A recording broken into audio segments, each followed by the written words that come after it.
Our Bible word is Psalm 143, verse 10. Teach me to do your will, for you are my God. Your spirit is good. Lead me in the land of uprightness. So here we have a penitential psalm.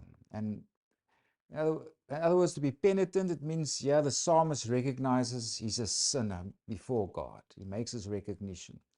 This is actually one of 7 penitential psalms. There's also Psalm 6, 32, 38, etc. that you can look at. But Psalm 143 is also described as an individual lament.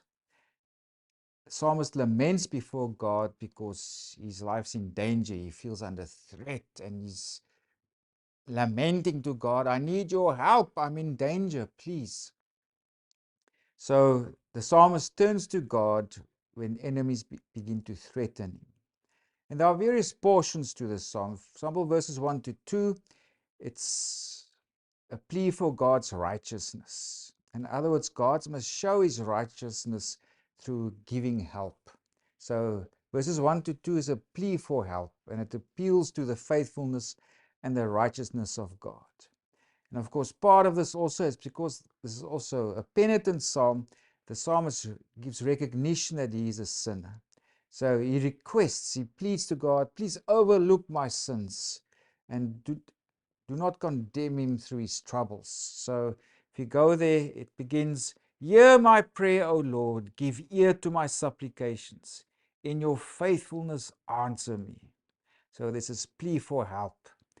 Then he also carries on where he recognizes he's a sinner. He says, do not enter into judgment with your servant, for in your sight no one living is righteous. So this is plea for God's help. Lord, help me. But also I come to you as a sinner and I recognize that I'm a sinner. Now the next verses from 3 to 6 is a lament. Here the psalmist explains to God what's going on with him, what's wrong with him. He explains that they are pursuers and they crush his spirit. He lives in a death-like darkness and he just feels overwhelmed.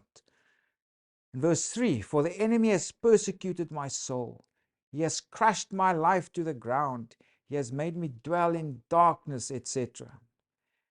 And verses 5 to 6, the psalmist looks to the past, remembering better days.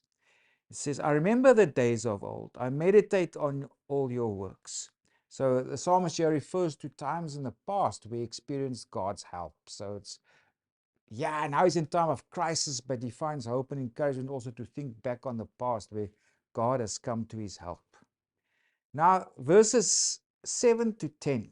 Here are different petitions and prayers also. For example, you get petitions for deliverance, you get petitions for guidance, but there's also expressions of confidence. So this, help me, Lord, deliver me, but also I know you'll help me, I trust you.